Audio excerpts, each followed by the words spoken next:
सत श्री अकाल बहुत प्यारे विद्यार्थियों बच्चे। अज जिस टॉपिक ते मैं तुहाडे नाल गल कर रही हाँ मेरे लिए ये टॉपिक बहुत अहम है। एजुसैट के थ्रू भी अज इस टॉपिक के उत्ते मैं गल की है, पर कई स्कूल्स विच एजुसैट ना चलन करके मैं रिकॉर्ड करके भी तुहाडे लिए पा रही हाँ। अज का जो साडा टॉपिक है बेटे ये एक मोटिवेशनल लेक्चर है। मैं तुहानू मोटिवेट करना चाहती हाँ कि how to get 100% marks in political science, क्योंकि मैं नहीं चाहती कि साडा एम 99 भी होवे 98 भी होवे। I want 100% marks. तो सब तो पहला मैं यही चाहनी हाँ कि मेरे सारे बच्चों के 100 विचों 100 नंबर 100% मार्क्स आन ते आ सकते हैं बेटे। सब तो वड्डी गल ये है कि आ सकते हैं। सो वो किद्दां आउणगे उहदे लई कुछ टैक्नीक अज मैं तुहाडे नाल शेयर करना चाहती हाँ। उम्मीद करती हाँ ये ना सिर्फ बेटे पोलिटिकल साइंस की मैं गल करांगी, बल्कि तुसी ये ला लो कि सारे सबजैक्ट्स दे विच तुसी 100 चो 100 मार्क्स किवें लैणे ने, मैरिट विच किद्दां आउणा है, उस टॉपिक के उत्ते अज असीं गल करांगे। मेरी गल्लां नूं बहुत ध्यान दे नाल सुनना, वध तो वध शेयर करना, बाकी सबजैक्ट्स के स्टूडेंट्स नूं भी शेयर करना ते अपने इस लैक्चर नूं सारे सबजैक्ट्स के लिए यूज़ करना, फरदर लाइफ लिए भी यूज़ करना। सो असीं गल करांगे सब तो पहला कि how to get 100% marks in political science and in all subjects. तो बच्चे मैं शुरू में ही तुहानूं एक लाइन लिखी है, difficult roads leads to beautiful destinations. कि सब तो वड्डी गल कि जिहड़ी जदों भी जिंदगी दे विच याद रखियो, जो कुछ तुसी जिंदगी दे विच औखा कीता है, जिहड़ियां रोड्स डिफिकल्ट ने, जिहड़े रस्ते मुश्किल भरे ने, वो रस्तियां दी जो मंजिल हुंदी है वो बहुत ही ब्यूटीफुल हुंदी है, बहुत ही सोहनी हुंदी है, ते आखिर दे विच उस मंजिल का जो आनंद हुंदा है बच्चे वो बहुत ज़्यादा हुंदा है। सब तो पहली गल तुसी कहोगे कि अज मैम पोलिटिकल साइंस के विषय पर गल नहीं कर रहे। सब तो पहली गल जो मैं तुहाडे नाल डिस्कस करना चाहनी हाँ वो ये है कि 100% मार्क्स लैण दे लई, मैरिट विच आउण दे लई सब तो पहली गल तुसी हार्ड वर्क करना है। और हार्ड वर्क इन्ना ज़्यादा करना है कि उस परमात्मा नूं भी मजबूर होना पए कि अज इस बच्चे ने इन्नी मेहनत की है, मैं इस बच्चे नूं 100% मार्क्स देने हैं। एक गल याद रखियो, गुरबाणी दे विच एक लाइन लिखी है, एक तिल नहीं भन्ने घल है। इहदा मतलब तुहाडी घालना, तुहाडी मेहनत का एक तिल, एक मिनट भी वो परमात्मा कदे वेस्ट नहीं करता। सो सब तो वड्डी गल मैं अपने घर विच अपणियां बेटियां नूं भी यही चीज़ सिखाई है, तो तुहानूं भी मैं यही गल कहांगी कि पेपर जे तुसी वाकई मैरिट विच आना चाहते हो, सब तो वड्डी गल उस परमात्मा दे अगे प्रेयर करो कि परमात्मा मैनू मैरिट विच लैके आओ। और ना सिर्फ कल्ली प्रेयर करनी है, उस प्रेयर के लिए हार्ड वर्क करना है। सो दो चीज़ां जदों तक इकट्ठियां नहीं होणगियां, तुहाडीआं prayers and your hard work, उन्नी देर तक बच्चे तुसी मैरिट दे विच नहीं आ सकते। सो प्रेयर भी उन्नी करनी है, क्योंकि तुसी हार्ड वर्क भी तां कर सकते हो बच्चे जे उस परमात्मा की तुहाडे ते बख्शिश है, तुहाडी देह अरोगता है, तुसी ठीक हो, तां ही तुसी हार्ड वर्क कर सकते हो। सो पहली मेरे टॉपिक की अज पहली गल है कि तुसी हार्ड वर्क करना है, और हार्ड वर्क करन तो पहला परमात्मा नूं प्रेयर करनी है, और हार्ड वर्क करन तो बाद भी प्रेयर करनी है कि वाहिगुरू जिन्नी मैं हार्ड वर्क की है, मेरी मेहनत का मेरी झोली दे विच फल पाओ। सो बच्चे बहुत इंपॉर्टेंट गल जिहड़ी मैं तुहानूं कही है, मे बी तुसी अगली स्लाइड ते आपां देखते हैं। थोड़ा अज मेरे लिए ये मोटिवेशनल लैक्चर। हाँ जी बच्चे, दूसरी गल जिहड़ी मैं तुहाडे नाल करांगी प्रेयर्स तो बाद, think big to achieve big. कि जे तुसी जिंदगी विच कुछ वड्डा अचीव करना चाहुंदे हो तो उहदे लई तुहाडी सोच भी की होनी चाहिए है, वड्डी होनी चाहिए है। वड्डी सोच रखे बिना कदे भी तुसी वड्डा अचीव नहीं कर सकते। जे तुहाडी जिंदगी का एम ही छोटा है, एम ही कुछ नहीं है, जे तुसी पहले ही सोच लिया असीं पास होना है, असीं तां 40% 60% नंबर पास हो जाइए बहुत है, तो बच्चे कदे तुहाडी मैरिट नहीं आएगी। Because I think goals should never be easy. They should force you to work even if they are uncomfortable at the time। की मतलब कि तुहाडे गोल्स जिहड़े ने, चाहे तुहानूं कुछ देर दे लई तुहाडे एम्स तुहानूं फेल कर रहे ने, तुहानूं दुखी कर रहे ने, तुहानूं टॉर्चर कर रहे ने, तुसी हार्ड वर्क कर रहे हो, रातां नूं जाग रहे हो, ठंड विच बैठ रहे हो, 8-8 10-10 घंटे लगातार पढ़ रहे हो, तो हो सकता है कुछ देर के लिए तुहाडे गोल्स जिहड़े ने वो तुहानूं अनकंफर्टेबल फील कराउण, बट याद रखना वो तुहाडे गोल्स ही होणगे जिहड़े तुहानूं अगे लैके जाणगे। सो कदे भी ਜਦੋਂ ਜ਼ਿੰਦਗੀ ਦੇ ਵਿੱਚ ਬੱਚੇ ਕੁਝ ਪ੍ਰਾਪਤ ਕਰਨਾ ਹੁੰਦਾ ਹੈ ਤਾਂ ਉਹਦੇ ਲਈ ਸੋਚਣਾ ਵੀ ਵੱਡਾ ਪੈਂਦਾ ਹੈ, ਤੇ ਉਹਦੇ ਨਾਲ ਨਾਲ ਇਕੱਲਾ ਸੋਚਣਾ ਹੀ ਨਹੀਂ, ਇਕੱਲਾ ਸੋਚ ਲੈਣ ਦੇ ਨਾਲ ਕੁਝ ਨਹੀਂ ਹੋਏਗਾ। ਯਾਦ ਰੱਖਣਾ, ਤੁਹਾਨੂੰ ਸੋਚਣ ਦੇ ਨਾਲ ਨਾਲ ਕੀ ਕਰਨਾ ਪਏਗਾ, ਓਨੀ ਹੀ ਮਿਹਨਤ ਕਰਨੀ ਪਏਗੀ, ਓਨੀ ਹੀ ਡੈਡੀਕੇਸ਼ਨ ਦੇਣੀ ਪਏਗੀ। ਸੋ ਸੋਚਣਾ ਵੀ ਵੱਡਾ ਹੈ ਬੇਟੇ, ਤੇ ਕਰਨਾ ਵੀ ਵੱਡਾ ਹੈ। ਨਾ ਸਿਰਫ ਇਕੱਲੀ ਸੋਚ ਬਲਕਿ ਕਰਨਾ ਵੀ ਵੱਡਾ ਹੈ। ਅੱਗੇ ਅਸੀਂ ਗੱਲ ਕਰਾਂਗੇ to secure 100%, aim at 100%, not even 99। ਠੀਕ ਹੈ, ਇਹਦੇ ਲਈ ਹੁਣ ਤੁਸੀਂ ਸਲਾਈਡ ਦੇ ਉੱਤੇ ਬੜੇ ਧਿਆਨ ਦੇ ਨਾਲ ਦੇਖੋ। ਸਭ ਤੋਂ ਪਹਿਲਾ ਕੰਮ ਤੁਸੀਂ ਕੀ ਕਰਨਾ ਹੈ ਬੇਟੇ, read all the chapters thoroughly, word to word. ਮੈਨੂੰ ਬੱਚੇ ਪੁੱਛ ਲੈਂਦੇ ਨੇ ਮੈਮ ਇੰਪੋਰਟੈਂਟ ਕੁਐਸਚਨਸ ਦੱਸੋ, ਇਹ ਦੱਸੋ, ਉਹ ਦੱਸੋ। ਨਹੀਂ ਬੱਚੇ, ਬਿਲਕੁਲ ਗਲਤ। ਜੇ ਤੁਸੀਂ ਮੈਰਿਟ 'ਚ ਆਉਣਾ ਹੈ, 100 'ਚੋਂ 100 ਨੰਬਰ ਲੈਣੇ ਨੇ, ਤਾਂ ਪਹਿਲੀ ਗੱਲ ਤੁਸੀਂ ਆਪਣਾ ਨਿਸ਼ਾਨਾ 100% ਰੱਖਣਾ ਹੈ, 99% ਵੀ ਨਹੀਂ ਰੱਖਣਾ। ਦੂਸਰੀ ਗੱਲ, ਤੁਸੀਂ ਆਪਣੇ ਸਾਰੇ ਚੈਪਟਰਸ ਨੂੰ ਆਪਣੀ ਬੁੱਕ ਦੇ ਵਿੱਚੋਂ ਵਰਡ ਟੂ ਵਰਡ ਪੜ੍ਹੋਗੇ। ਠੀਕ ਹੈ, ਉਸ ਤੋਂ ਬਾਅਦ underline all the important points with some coloured pen. ਜਿੰਨੀਆਂ ਇੰਪੋਰਟੈਂਟ ਲਾਈਨਸ ਨੇ ਉਹਨਾਂ ਨੂੰ ਕਲਰਡ ਪੈਨ ਦੇ ਨਾਲ ਤੁਸੀਂ ਅੰਡਰਲਾਈਨ ਕਰਨਾ ਹੈ। ਕਾਪੀਆਂ ਔਰ ਕਿਤਾਬਾਂ ਕਾਲੀਆਂ ਕਰਨ ਤੋਂ ਪਰਹੇਜ਼ ਨਹੀਂ ਕਰਨਾ। ਕਲਰਡ ਪੈਨ ਨਾਲ ਕਿਉਂ ਕਹਿ ਰਹੀ ਹਾਂ ਬੱਚੇ, ਉਹ ਇਸ ਕਰਕੇ ਕਹਿ ਰਹੀ ਹਾਂ ਕਿ ਤਾਂ ਜੋ ਤੁਸੀਂ ਜਦੋਂ ਰੀਡ ਕਰੋ ਤਾਂ ਤੁਹਾਡੀ ਅੱਖਾਂ ਦੇ ਅੱਗੇ ਇੰਪੋਰਟੈਂਟ ਪੁਆਇੰਟ ਆ ਜਾਣ, ਤੇ ਇਹੀ ਉਹ ਕਲਰਡ ਵਾਲੇ ਇੰਪੋਰਟੈਂਟ ਪੁਆਇੰਟਸ ਹੋਣਗੇ ਜਿਹੜੇ ਤੁਹਾਡੇ 2 ਨੰਬਰ ਜਾਂ 1 ਨੰਬਰ ਦੇ ਕੁਐਸਚਨਸ ਨੂੰ ਕਵਰ ਕਰਨਗੇ। ਜਿਵੇਂ ਅਸੀਂ ਪਹਿਲੇ ਲੈਸਨ ਦੀ ਗੱਲ ਕਰਦੇ ਹਾਂ, ਡੇਵਿਡ ਈਸਟਨ ਨੇ 1953 ਵਿੱਚ ਦਾ ਪੋਲੀਟੀਕਲ ਸਿਸਟਮ ਨਾਮ ਦੀ ਕਿਤਾਬ ਲਿਖੀ। ਇਹ ਚੀਜ਼ ਤੁਹਾਡੀ ਡੇਵਿਡ ਈਸਟਨ 1953 ਪੋਲੀਟੀਕਲ ਸਿਸਟਮ, ਇਹ ਤੁਹਾਡਾ ਅੰਡਰਲਾਈਨ ਹੋਣਾ ਚਾਹੀਦਾ ਹੈ। ਨੌਕਰਸ਼ਾਹੀ ਦੇ ਵਿੱਚ ਬਿਊਰੋਕ੍ਰੇਸੀ, ਬਿਊਰੋ ਪਲੱਸ ਕਲੇਸੀ ਪਲੱਸ ਫਰਾਂਸੀਸੀ ਲਿਖਣ ਵਾਲਾ ਡੈਸਕ, ਇਹ ਤੁਹਾਡਾ ਅੰਡਰਲਾਈਨ ਹੋਣਾ ਚਾਹੀਦਾ ਹੈ। ਠੀਕ ਹੈ, ਜਿੱਥੇ ਵੀ ਤੁਹਾਡੀ ਇੰਪੋਰਟੈਂਟ ਚੀਜ਼ ਹੈ that should be underlined with some coloured pen. Third one is make your own question answers. ਤੁਸੀਂ ਕੁਐਸਚਨ ਆਨਸਰਸ ਬੁੱਕਸ ਵਿੱਚੋਂ ਨਹੀਂ ਕਰਨੇ, ਰੱਟਾ ਨਹੀਂ ਲਾਣਾ ਕਿ ਅਸੀਂ 2 ਨੰਬਰ ਵਾਲੇ ਕਰ ਲਏ, 4 ਨੰਬਰ ਵਾਲੇ। ਆਪਣੇ ਕੁਐਸਚਨਸ ਵੀ ਆਪ ਬਣਾਓ, ਆਪਣੇ ਆਨਸਰਸ ਵੀ ਆਪ ਬਣਾਓ। ਕਿੱਦਾਂ? ਤੁਸੀਂ ਇੱਕ ਲੈਸਨ ਕਰ ਰਹੇ ਹੋ, ਇੱਕ ਲੈਸਨ ਦੇ ਵਿੱਚੋਂ ਕਰੋ। ਡੇਵਿਡ ਈਸਟਨ ਨੇ ਪੋਲੀਟੀਕਲ ਸਿਸਟਮ ਨਾਮ ਦੀ ਕਿਤਾਬ ਕਦੋਂ ਲਿਖੀ? 1953 ਦੇ ਵਿੱਚ। ਗਾਂਧੀ ਜੀ ਦੀ ਵਿਚਾਰਾਂ ਦਾ ਮੁੱਖ ਆਧਾਰ ਕਿਹੜੇ ਸਨ? ਸੱਚ ਤੇ ਅਹਿੰਸਾ। ਭਾਰਤ ਵਿੱਚ ਕਿੰਨੇ ਰਾਸ਼ਟਰੀ ਰਾਜਨੀਤਿਕ ਦਲ ਪਾਏ ਜਾਂਦੇ ਨੇ? 7। ਠੀਕ ਹੈ, ਭਾਰਤੀ ਜਨਤਾ ਪਾਰਟੀ ਦਾ ਚੋਣ ਨਿਸ਼ਾਨ ਕੀ ਹੈ? ਕਮਲ ਦਾ ਫੁੱਲ। ਕੋਈ ਵੀ ਸਾਡੇ ਚੋਣ ਆਯੋਗ ਦੀ ਮੈਂਬਰਾਂ ਦੀ ਨਿਯੁਕਤੀ ਕੌਣ ਕਰਦਾ ਹੈ? ਤੁਸੀਂ ਲੈਸਨ ਦੇ ਵਿੱਚੋਂ ਆਪਣਾ ਹੀ ਕੁਐਸਚਨ ਬਣਾਉਣਾ ਹੈ, ਕੁਐਸਚਨ ਤੇ ਉਹਦੇ ਸਾਹਮਣੇ ਹੀ ਆਪਣਾ ਆਨਸਰ ਬਣਾਉਣਾ ਹੈ। ਮੈਂ ਜ਼ਰੂਰ ਇੱਕ ਗੱਲ ਤੁਹਾਨੂੰ ਕਹਾਂਗੀ ਬੇਟੇ, ਜਦੋਂ ਮੈਂ ਪੜ੍ਹਦੀ ਸੀ ਜਾਂ ਜਦੋਂ ਮੈਂ ਅੱਜ ਤੱਕ ਆਪਣੇ ਸਕੂਲ 'ਚ ਸਟੂਡੈਂਟਸ ਨੂੰ ਪੜ੍ਹਾਉਂਦੀ ਹਾਂ, ਹਰੇਕ ਲੈਸਨ ਦੇ ਵਿੱਚੋਂ ਘੱਟੋ ਘੱਟ ਤੁਹਾਡੀਆਂ 25, 30, 35, 40 ਲਾਈਨਾਂ ਐਸੀਆਂ ਤੁਹਾਡੇ ਕੁਐਸਚਨ ਆਨਸਰਸ ਹੋਣੇ ਚਾਹੀਦੇ ਆ ਬੱਚੇ, ਜਿਹੜੇ ਕਿ ਤੁਹਾਡੇ ਸ਼ਾਰਟ ਨੋਟਸ ਬਣ ਜਾਣ। ਉਹ ਤੁਹਾਡੇ ਸ਼ਾਰਟ ਨੋਟਸ ਕੀ ਹੋਣਗੇ? ਉਹ ਤੁਹਾਡੇ ਪਿਨ ਪੁਆਇੰਟ ਹੋਣਗੇ ਉਸ ਲੈਸਨ ਦੇ ਵਿੱਚ। ਮੇਨ ਗੱਲਾਂ ਕਿਹੜੀਆਂ ਨੇ? ਸੋ ਉਹ ਤੁਹਾਡੇ 2 ਨੰਬਰ ਦੇ ਕੁਐਸਚਨਸ ਨੂੰ ਕਵਰ ਕਰਨਗੇ।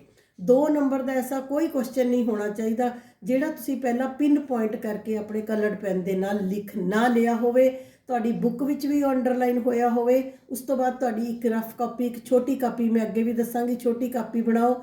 ਉਹਦੇ ਵਿੱਚ ਜਿਵੇਂ ਲੈਸਨ ਲਿਖ ਰਹੇ ਆਪਾਂ ਨੌਕਰਸ਼ਾਹੀ, ਠੀਕ ਹੈ, ਨੌਕਰ ਪਲੱਸ ਸ਼ਾਹੀ, ਠੀਕ ਹੈ, ਸ਼ਾਹੀ ਨੌਕਰੀ। ਉਸ ਤੋਂ ਬਾਅਦ ਨੌਕਰਸ਼ਾਹੀ, ਬਿਊਰੋਕ੍ਰੇਸੀ, ਬਿਊਰੋ ਪਲੱਸ ਕ੍ਰੇਸੀ, ਬਿਊਰੋ ਫਰਾਂਸੀਸੀ ਭਾਸ਼ਾ, ਕ੍ਰੇਸੀ ਲੈਟਿਨ ਲੈਂਗੁਏਜ, ਯੂਨਾਨੀ ਭਾਸ਼ਾ। ਇਸ ਤਰੀਕੇ ਦੇ ਨਾਲ ਲਿਖਣ ਵਾਲਾ ਡੈਸਕ। ਉਸ ਤੋਂ ਬਾਅਦ ਜੇ ਆਪਾਂ ਲਿਖ ਰਹੇ ਹਾਂ ਬਿਊਰੋਕ੍ਰੇਸੀ ਦੀ ਵਿਧੀਆਂ, ਨਿਯੁਕਤੀ ਦੀਆਂ ਵਿਧੀਆਂ, ਤਾਂ ਸਿੱਧੀ ਭਰਤੀ, ਤਰੱਕੀ ਰਾਹੀਂ ਭਰਤੀ, ਛੋਟੇ ਪੁਆਇੰਟ। ਮੰਨ ਲਓ ਅਸੀਂ ਬਿਊਰੋਕ੍ਰੇਸੀ, ਤੁਸੀਂ ਹੈਡਿੰਗ ਦੇਤਾ ਬਿਊਰੋਕ੍ਰੇਸੀ ਦੇ ਕੰਮ, ਤਾਂ ਬਿਊਰੋਕ੍ਰੇਸੀ ਦੇ ਕੰਮ ਆਪ ਲਿਖੋ। ਮੰਤਰੀਆਂ ਦੀ ਸਹਾਇਤਾ ਕਰਨਾ, ਲੋਕਾਂ ਦੀ ਸ਼ਿਕਾਇਤਾਂ ਸੁਣਨਾ। ਸਿਰਫ ਹੈਡਿੰਗਸ ਲਿਖੋ, ਸਿਰਫ ਪਿਨ ਪੁਆਇੰਟ ਲਿਖੋ। ਪੂਰਾ ਕੁਐਸਚਨ ਲਿਖਣ ਦੇ ਲਈ ਨਹੀਂ ਮੈਂ ਕਹਿ ਰਹੀ, ਬਟ ਤੁਹਾਡੀ ਇੱਕ ਲੈਸਨ 3 ਤੋਂ 4 ਪੇਜਾਂ ਦੇ ਵਿੱਚ ਛੋਟੇ ਪੁਆਇੰਟ ਤੁਹਾਡੇ ਹੋਣੇ ਚਾਹੀਦੇ, ਤਾਂ ਜੋ ਤੁਹਾਨੂੰ ਪਤਾ ਪੇਪਰ ਤੋਂ ਇੱਕ ਦਿਨ ਪਹਿਲਾਂ ਤੁਸੀਂ ਜਸਟ ਉਸ ਦੀ ਰਿਵੀਜ਼ਨ ਕਰੋ, ਤੁਹਾਨੂੰ ਪਤਾ ਲੱਗ ਜਾਏ ਕਿ ਇਸ ਲੈਸਨ ਦੇ ਵਿੱਚ ਕੀ ਹੈ। ਔਰ ਯਾਦ ਰੱਖਣਾ, ਇਸ ਤਰ੍ਹਾਂ ਕਰਨ ਨਾਲ ਬੇਟੇ ਤੁਹਾਡੇ 2 ਮਾਰਕਸ ਦੇ ਜਿਹੜੇ ਕੁਐਸਚਨ ਹੈ ਕੋਈ ਗਲਤ ਹੋ ਹੀ ਨਹੀਂ ਸਕਦਾ। ਇਸ ਚੀਜ਼ ਨੂੰ ਬਹੁਤ ਇੰਪੋਰਟੈਂਸ ਦੇ ਨਾਲ ਦੇਖਣਾ। 2 ਨੰਬਰ ਦੇ ਕੁਐਸਚਨ ਬਹੁਤ ਇੰਪੋਰਟੈਂਟ ਹੈ। ਜੇ ਤੁਹਾਡੇ 100 ਦੇ ਚੋਂ ਇੱਕ ਕੁਐਸਚਨ ਵੀ ਗਲਤ ਹੋ ਗਿਆ, ਇਟ ਮੀਨਸ ਤੁਹਾਡੇ 98 ਨੰਬਰ ਤੇ ਤੁਸੀਂ ਆ ਗਏ। 2 ਗਲਤ ਹੋ ਗਏ, ਤੁਸੀਂ 96 ਤੇ ਆ ਗਏ। ਸੋ 2 ਨੰਬਰ ਦੇ ਕੁਐਸਚਨਸ ਦੇ ਲਈ ਲੈਸਨਸ ਨੂੰ ਥੋਰੋਲੀ ਰੀਡ ਕਰਨਾ, ਅੰਡਰਲਾਈਨ ਕਰਨਾ ਤੇ ਛੋਟੇ ਉਹਦੇ ਪੁਆਇੰਟਸ ਬਣਾ ਕੇ ਆਪਣੀ ਕਾਪੀ ਤਿਆਰ ਕਰਨਾ, ਇਹ ਵੈਰੀ ਇੰਪੋਰਟੈਂਟ ਹੈ। ਅਗਲੀ ਚੀਜ਼ ਹੈ make at least 50 questions from each lesson so that they can cover the whole chapter 50 ਲਾਈਨਾਂ ਲਿਖ ਲਓ, 60 ਲਿਖ ਲਓ, 40 ਲਿਖ ਲਓ, 30 ਲਿਖ ਲਓ, 25 ਲਿਖ ਲਓ। ਮੇਰਾ ਮਤਲਬ 50 ਤੋਂ ਮਤਲਬ 50 ਨਹੀਂ, ਮੈਂ ਤੁਹਾਨੂੰ ਦੱਸ ਰਹੀ ਹਾਂ ਕਿ ਇੱਕ ਲੈਸਨ ਪਤਲੀ ਕਾਪੀ ਦੇ ਵਿੱਚ ਤੁਹਾਡਾ 3 ਤੋਂ 4 ਪੇਜਾਂ ਵਿੱਚ ਇੱਕ ਲੈਸਨ ਦੇ ਸ਼ਾਰਟ ਪੁਆਇੰਟ ਤੁਹਾਡੇ ਕੰਪਲੀਟ ਹੋਣੇ ਚਾਹੀਦੇ ਆ, ਤਾਂ ਤੁਸੀਂ ਬੱਚੇ ਜਿਹੜੇ ਹੈਗੇ ਆ 2 ਨੰਬਰ ਦੇ ਕੁਐਸਚਨ ਦੇ ਨਾਲ ਇਨਸਾਫ ਕਰ ਸਕੋਗੇ। ਤੇ ਮੈਨੂੰ ਨਹੀਂ ਲੱਗਦਾ ਉਸ ਤੋਂ ਬਾਅਦ ਤੁਹਾਡਾ ਜੇ ਕੋਈ ਵੀ ਕੁਐਸਚਨ 2 ਨੰਬਰ ਦਾ ਆਏਗਾ ਤਾਂ ਉਹਦੇ ਵਿੱਚ ਤੁਹਾਨੂੰ ਕੋਈ ਪ੍ਰੋਬਲਮ ਆ ਸਕਦੀ ਹੈ। ਹੁਣ ਤੁਸੀਂ ਇੱਕ ਐਗਜ਼ਾਮਪਲ ਇੱਥੇ ਸਲਾਈਡ ਦੇ ਉੱਤੇ ਦੇਖੋ। ਪਹਿਲਾਂ ਮੈਂ ਲਿਖਿਆ make more and more bullet point from each chapter 60 to 100%। ਜੇ ਤੁਸੀਂ 60% ਤੋਂ 100% ਤੱਕ ਨੰਬਰ ਲੈਣਾ ਚਾਹੁੰਦੇ ਹੋ ਤਾਂ ਹਰੇਕ ਲੈਸਨ ਦੇ ਵਿੱਚ ਤੁਹਾਡੇ ਬੁਲੇਟ ਪੁਆਇੰਟ ਸਮਝਦੇ ਹੋ, ਇੰਪੋਰਟੈਂਟ ਪੁਆਇੰਟ ਤੁਹਾਡੇ ਲਿਖੇ ਹੋਣੇ ਚਾਹੀਦੇ ਆ। ਮੈਂ ਐਗਜ਼ਾਮਪਲ ਦਿੱਤੀ ਹੈ ਕਿ ਜਿਵੇਂ ਆਪਾਂ ਸੰਸਦੀ ਸ਼ਾਸਨ ਪ੍ਰਣਾਲੀ ਵਾਲਾ ਲੈਸਨ ਕਰ ਰਹੇ ਹਾਂ ਤਾਂ ਇਹਦੇ ਵਿੱਚ ਤੁਹਾਡੇ ਬੁਲੇਟ ਪੁਆਇੰਟ ਬਣਨੇ ਚਾਹੀਦੇ ਆ ਕਿ ਸੰਸਦੀ ਸ਼ਾਸਨ ਪ੍ਰਣਾਲੀ ਕਿੱਥੋਂ ਲਈ ਹੈ, ਅਸੀਂ ਇੰਗਲੈਂਡ ਤੋਂ ਲਈ ਹੈ। ਦੂਸਰੀ ਗੱਲ, ਸੰਸਦੀ ਸ਼ਾਸਨ ਪ੍ਰਣਾਲੀ ਦੇ ਹੋਰ ਨਾਮ ਕੀ ਹੈ? ਉੱਤਰਦਾਈ ਸਰਕਾਰ ਹੈ, ਮੰਤਰੀ ਮੰਡਲ ਸਰਕਾਰ ਹੈ। ਸੰਸਦੀ ਸ਼ਾਸਨ ਪ੍ਰਣਾਲੀ ਦੇ ਵਿੱਚ ਅਸਲੀ ਗੱਲ ਕੀ ਹੈ ਕਿ ਕਾਰਜਪਾਲਿਕਾ ਅਤੇ ਵਿਧਾਨ ਪਾਲਿਕਾ ਵਿੱਚ ਨੇੜੇ ਦਾ ਸੰਬੰਧ ਹੈ। ਸੰਸਦੀ ਸ਼ਾਸਨ ਪ੍ਰਣਾਲੀ ਵਿੱਚ ਰਾਸ਼ਟਰਪਤੀ ਨਾ ਮਾਤਰ ਦਾ ਕਾਰਜਪਾਲਿਕਾ ਹੈ, ਪ੍ਰਧਾਨ ਮੰਤਰੀ ਅਸਲੀ ਕਾਰਜਪਾਲਿਕਾ ਹੈ। ਇਹ ਦੇਖੋ ਜਿਵੇਂ ਮੈਂ 5 ਪੁਆਇੰਟ ਦਿੱਤੇ ਨੇ, ਇਸ ਤਰ੍ਹਾਂ ਤੁਸੀਂ ਸੰਸਦੀ ਸ਼ਾਸਨ ਪ੍ਰਣਾਲੀ ਦਾ ਪੂਰਾ ਲੈਸਨ ਪੜ੍ਹੋ। ਪੂਰੇ ਲੈਸਨ ਤੋਂ ਬਾਅਦ ਤੁਸੀਂ ਘੱਟੋ ਘੱਟ 25, 30, 35, 40, 50 ਇੰਨੀਆਂ ਲਾਈਨਾਂ ਬੱਚੇ ਤੁਹਾਡੀਆਂ ਤਿਆਰ ਹੋਣੀਆਂ ਚਾਹੀਦੀਆਂ। ਦੇਖੋ ਹੁਣ ਇਨ ਕੇਸ ਤੁਹਾਨੂੰ ਕੁਐਸਚਨ ਆ ਗਿਆ ਸੰਸਦੀ ਸ਼ਾਸਨ ਪ੍ਰਣਾਲੀ ਦੀਆਂ ਵਿਸ਼ੇਸ਼ਤਾਵਾਂ ਦਾ ਵਰਣਨ ਕਰੋ। ਤੁਸੀਂ ਸਟਾਰਟਿੰਗ ਦੇ ਜੇ ਤੁਹਾਡੇ ਪਿੰਨ ਪੁਆਇੰਟ ਤੁਹਾਨੂੰ ਤੁਸੀਂ ਯਾਦ ਕਰਕੇ ਸਮਝ ਕੇ ਲਿਖੇ ਹੋਏ ਨੇ, ਤੁਸੀਂ ਉੱਥੋਂ ਸ਼ੁਰੂ ਕਰੋਗੇ ਕਿ ਸੰਸਦੀ ਸ਼ਾਸਨ ਪ੍ਰਣਾਲੀ ਭਾਰਤ ਨੇ ਇੰਗਲੈਂਡ ਤੋਂ ਲਈ। ਸੰਸਦੀ ਸ਼ਾਸਨ ਪ੍ਰਣਾਲੀ ਵਿੱਚ ਕਾਰਜਪਾਲਿਕਾ ਅਤੇ ਵਿਧਾਨ ਪਾਲਿਕਾ ਵਿੱਚ ਨੇੜੇ ਦਾ ਸੰਬੰਧ ਹੁੰਦਾ ਹੈ। ਸੰਸਦੀ ਸ਼ਾਸਨ ਪ੍ਰਣਾਲੀ ਦੀ ਵਿਸ਼ੇਸ਼ਤਾਵਾਂ ਤੁਸੀਂ ਨਾਮ ਮਾਤਰ ਰਾਸ਼ਟਰਪਤੀ, ਨਾਮ ਮਾਤਰ ਕਾਰਜਪਾਲਿਕਾ, ਪ੍ਰਧਾਨ ਮੰਤਰੀ ਅਸਲੀ ਕਾਰਜਪਾਲਿਕਾ, ਕਾਰਜਪਾਲਿਕਾ ਤੇ ਵਿਧਾਨ ਪਾਲਿਕਾ ਵਿੱਚ ਨੇੜੇ ਦਾ ਸੰਬੰਧ, ਲੋਕ ਸਭਾ ਨੂੰ ਸਮੇਂ ਤੋਂ ਪਹਿਲਾਂ ਭੰਗ ਕੀਤਾ ਜਾਣਾ, ਮੰਤਰੀਆਂ ਦੀ ਵਿਅਕਤੀਗਤ ਜ਼ਿੰਮੇਵਾਰੀ। ਹੁਣ ਜਿਵੇਂ ਤੁਸੀਂ ਲਿਖ ਰਹੇ ਹੋ ਮੰਤਰੀਆਂ ਦੀ ਵਿਅਕਤੀਗਤ ਜ਼ਿੰਮੇਵਾਰੀ, ਸਾਹਮਣੇ ਲਿਖ ਲਓ ਕਿ ਇੱਕ ਮੰਤਰੀ ਦੀ ਗਲਤੀ ਕਾਰਨ ਇੱਕ ਮੰਤਰੀ ਨੂੰ ਅਸਤੀਫਾ। ਜਿਵੇਂ ਅਸੀਂ ਲਿਖ ਰਹੇ ਹਾਂ ਮੰਤਰੀਆਂ ਦੀ ਸਮੂਹਿਕ ਜ਼ਿੰਮੇਵਾਰੀ, ਲਿਖੋ ਕਿ ਸਰਕਾਰ ਦੀ ਕਿਸੇ ਇੱਕ ਬਿੱਲ ਰੱਦ ਹੋਣ ਤੇ ਜਾਂ ਸਰਕਾਰ ਦੀ ਅਜਿਹੀ ਇੱਕ ਗਲਤੀ ਦੇ ਕਰ ਜਦੋਂ ਸਭ ਨੂੰ ਅਸਤੀਫਾ ਦੇਣਾ ਪੈ ਰਿਹਾ, ਦੈਟ ਇਜ਼ ਸਮੂਹਿਕ ਜ਼ਿੰਮੇਵਾਰੀ। ਜਦ ਤੁਸੀਂ ਸ਼ਾਰਟ ਦੇ ਵਿੱਚ ਇੱਕ ਲੈਸਨ ਲਿਖ ਰਹੇ ਆ ਤਾਂ ਬੱਚੇ ਉਹਦੇ 'ਚ ਤੁਸੀਂ 4 ਨੰਬਰ ਵੀ ਕਵਰ ਕਰ ਸਕਦੇ ਹੋ, 2 ਨੰਬਰ ਵੀ ਕਵਰ ਕਰ ਸਕਦੇ ਹੋ ਤੇ 6 ਨੰਬਰ ਵੀ ਕਵਰ ਕਰ ਸਕਦੇ ਹੋ।